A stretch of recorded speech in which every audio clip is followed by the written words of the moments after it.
This is Getaway's YouTube channel, and I made a video that nobody watches, so I'm gonna make another video that nobody watches about aligning your car with string. The other day, we aligned our car with string, and we broke the tie rod adjuster sleeve bolts.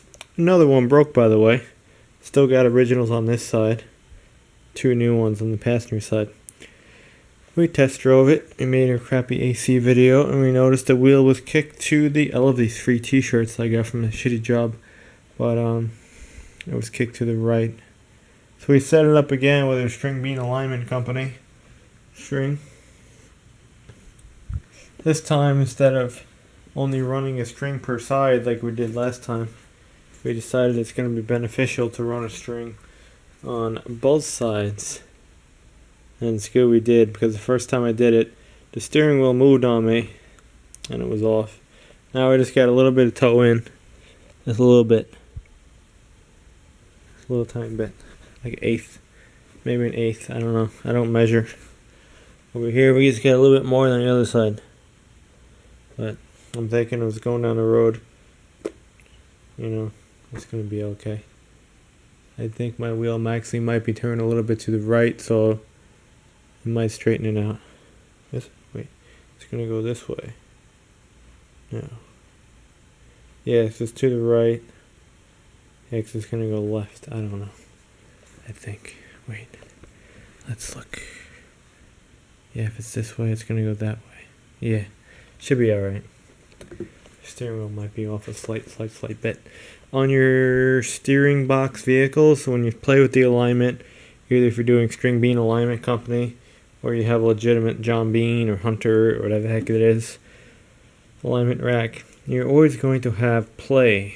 It's not a rack and pinion system, it's a steering box. You'll make, obviously, if all your components, your tie rod ends, your center link, your steering box, if that shit is loose, you're going to have a problem, or a pitman arm if it has that, instead of a center link.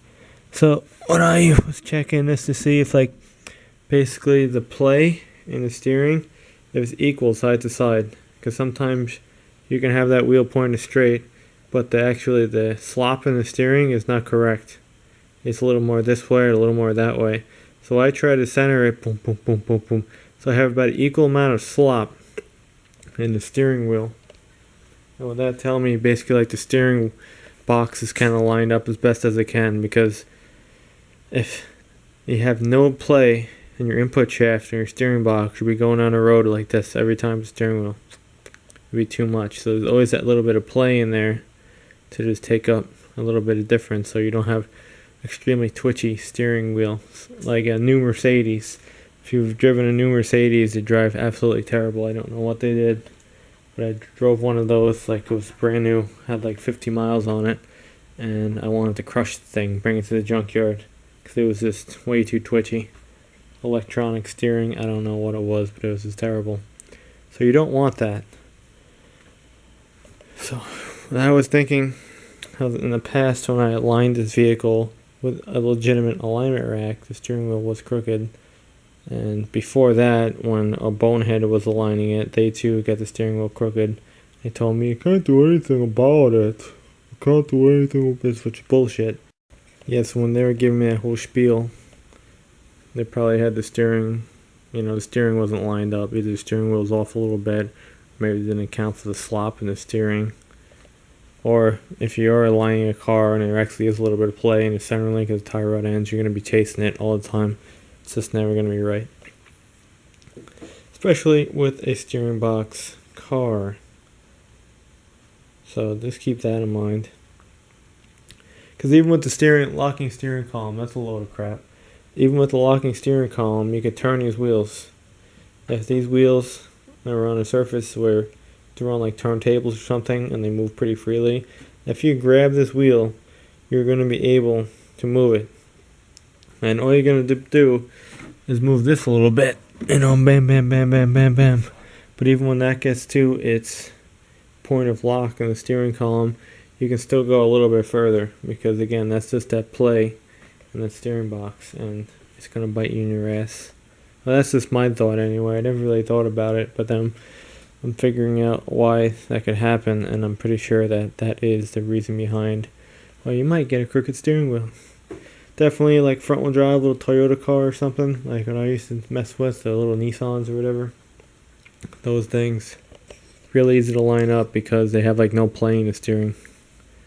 Old Chevy, old truck, you're gonna get that plane of steering, and it's gonna bite you in your ass if you don't know what you're doing. So I think we got this lined up. We gotta go test drive it tomorrow. Should be alright. I said this side I could probably tow it a little bit more, but I'm not gonna mess with it. We're gonna go test drive it, then we might mess with it one more time. But it should be close. String bean. You can do it.